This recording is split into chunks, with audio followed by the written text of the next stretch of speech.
오늘 주제를 따라합시다. 하나님의 임재. 여러분, 신앙생활의 승리와 또한 실패의 분기점은 어디에 있는가? 제가 늘 강조하는 바와 같이 기독교 신앙은 하나님을 목표로 하고 하나님을 중심하는 데 있습니다. 그러므로 우리가 그 하나님의 임재를 느끼며 살 때 하나님 앞에 승리하는 믿음 생활이 될 줄로 믿습니다. 하나님의 임재, 오늘 본문 속에서 보니까 어떻게 경험할 수 있는가? 첫째는 두려우신 하나님을 경험해야 될 줄로 믿습니다. 16절 다시 봅니다. 시작. 셋째 날 아침에 우레와 번개가 빽빽한 구름이 산 위에 있고 나팔 소리가 매우 크게 들리니 진중에 있는 모든 백성이 다 뭐하더라? 다 떨더라. 할렐루야. 백성들이 하나님의 임재 앞에 다 떨어서 두려우신 하나님입니다. 여러분, 왕이 행차를 하면은 신하들이 동행을 하죠. 이번에 우리 대통령이 북한의 최고 지도자 만나는데 핵심적인 중요한 장관들이 비서실장이 다 동행을 했지요.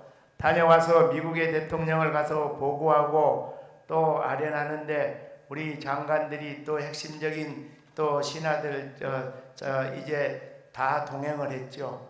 하나님 나라의 왕이신 그분이 이스라엘 백성들에게 행차하시는데도 이 창조주 되신 그분이 바로 이스라엘의 왕이다, 이런 걸 보여주기 위해서 오늘 16절에 보니까 우레 번개 빽빽한 구름, 천둥 번개 치면 막 가슴이 출렁출렁하지요. 천둥 벼락이 치면서 그때 바로 두려움을 느끼게 되는 것이죠. 그래서 이 왕 되신 하나님께서 행차하실 때 창조주이시다는 것을 보여주기 위해서 번개도 치고 우레도 나오고 온갖 형상들이 나오면서 여기 16절 마지막에 보니까 백성들이 다 뭐하더라? 떨더라. 할렐루야. 하나님을 만나는 사람들은 하나님 앞에 두려움을 고백하게 됩니다. 이사야 선지자는 이사야 6장 5절에 그냥 평범하게 하나님을 의식하지도 않고 주의 일을 하다가 성전에서 이제 기도하다가 하나님의 임재를 느끼면서 하루가 나여 망하게 되었도다. 나는 입술이 부정한 백성 중에 거하면서 그러면서 두렵고 떨림으로 하나님을 임재를 느끼면서 선지자로서의 사역이 시작되었습니다. 베드로가 우리 예수님을 만났습니다. 깊은 곳에 가서 그물을 내려라. 그물을 내렸더니 그물이 찢어질 정도로 많아졌어요. 그랬더니 누가복음 5장 4절과 10절에 보니까 주여 나를 떠나소서 나는 누구로서이다? 죄인이로서이다. 하나님 앞에 벌벌 떨면서 자기가 죄인인 것을 깨닫게 되었다. 여러분, 기독교 신앙생활이라는 것이 봄 햇살에 놀이동산 가는 것처럼 신앙생활하면 안 됩니다. 목회도 마찬가지고 직분자들도 마찬가지고 평신도도 마찬가지고 우리는 두렵고 떨림으로 하나님 앞에 사명을 감당하지 못할 때 또는 바르게 직분을 감당하지 못할 때 또는 바르게 신앙생활하지 못할 때 하나님이 우리를 심판하시고 하나님이 우리를 지켜보신다는 사실 앞에 두렵고 떨림으로 하나님의 임재를 경험하는 저와 여러분 우리 모두 되기를 주의 이름으로 축원합니다. 두 번째는 하나님의 말씀에 집중하기 위해서 하나님이 임재하시죠. 자, 여러분 18절과 19절 시작. 시내 산에 연기가 자욱하니 여호와께서 어디 가운데 불 가운데 강림하시니라. 그 연기가 옹기가마 연기같이 떠오르고 온 산이 크게 부어다며 진동하며 19절 나팔 소리가 점점 커질 때 모세가 말한즉 하나님이 음성으로 대답하시다. 할렐루야. 여러분 18절에 보면은 먼저 이 여호와의 그 임재하심이 뭘로 표현이 되고 있는가 하면은 연기가 옹기가마 연기같이 온 상에 크게 진 불 가운데서 강림하시면서 그 연기가 온 상에 크게 진동을 하는 것. 또 그런가 하면은 19절에 보니까 무슨 소리가 커질 때? 나팔 소리가 커질 때. 여러분, 이건 뭘 이야기합니까? 시선을 집중을 시키는 거예요. 하나님께서 지금 시청각적으로도 임재하시는 거예요. 천둥 번개만 친 게 아니라 불 가운데서, 그리고 또한 연기가 진동을 하면서, 또 그러면서 이제 19절에 보니까 무슨 소리? 나팔 소리. 이 나팔 소리는 마태복음 24장 31절 보면은 우리 예수님께서 재림하실 때 천사장에 무슨 소리와 더불어? 나팔 소리와 더불어. 할렐루야. 이 재림의 이 그리스도의 사명은 뭐냐? 심판의 하나님이시죠. 할렐루야. 그래서 하나님은 심판의 하나님이시다라는 것을 이제 주지시켜 주는 거예요. 역사의 모든 것을 지켜보시는 하나님, 그리고 지켜보시면서 일일이 거기에 대해서 심판하시는 그 하나님께서 나팔 소리를 통하여서 이제 이 경각심을 갖게 한, 그런 다음에 19절 말씀에 보니까 뭐라고 한가? 19절 하반절에 보니까 하나님, 모세가 말한즉 하나님이 음성으로 뭐 하시더라? 대답하시더라. 할렐루야. 하나님의 말씀에 집중하기 위한 하나님의 임재였다. 그러면 여러분, 꼭 하나님의 임재가 막 천지 진동하고 또 뭐 불로 임하고 구름으로 임하고 또 꼭 그러는가? 여러분, 반드시 그렇지만은 않아요. 다양한 방법으로도 임해요. 엘리야는 하나님의 음성을 들을 때 막 굉장히 천지가 진동하고 바람이 지나가고 그 가운데서도 하나님의 음성이 안 들렸어요. 근데 언제 들렸어요? 세미한 음성 가운데. 할렐루야. 이건 뭘 이야기하는가? 하나님께서 그동안 엘리야를 뭘로 사용했는가? 불로 응답하시고. 할렐루야. 그냥 막 불같이 막 또 막 천지 진동하는 것처럼 막 그렇게도 사용하셨는데, 그런 하나님을 그 사용하시는 것을 느끼고도 엘리야가 벌벌 떨었단 말이에요. 그러니까 그렇게 능력 있게 쓰신 엘리야 앞에서는 하나님이 또 역으로 나타나셨어요. 무슨 음성 가운데? 세미한 음성 가운데. 할렐루야. 그래서 우리는 어떤 모습으로 하나님이 우리에게 말씀하실는지, 개인에 따라서, 자기의 사역의 스타일에 따라서, 어떤 사람들에게는 세미한 음성으로, 어떤 사람은 나팔 소리로, 어떤 사람들은 천지 개벽하는 같이 천둥 번개 우레소리 가운데서 하나님의 음성이 들릴 줄로 믿습니다.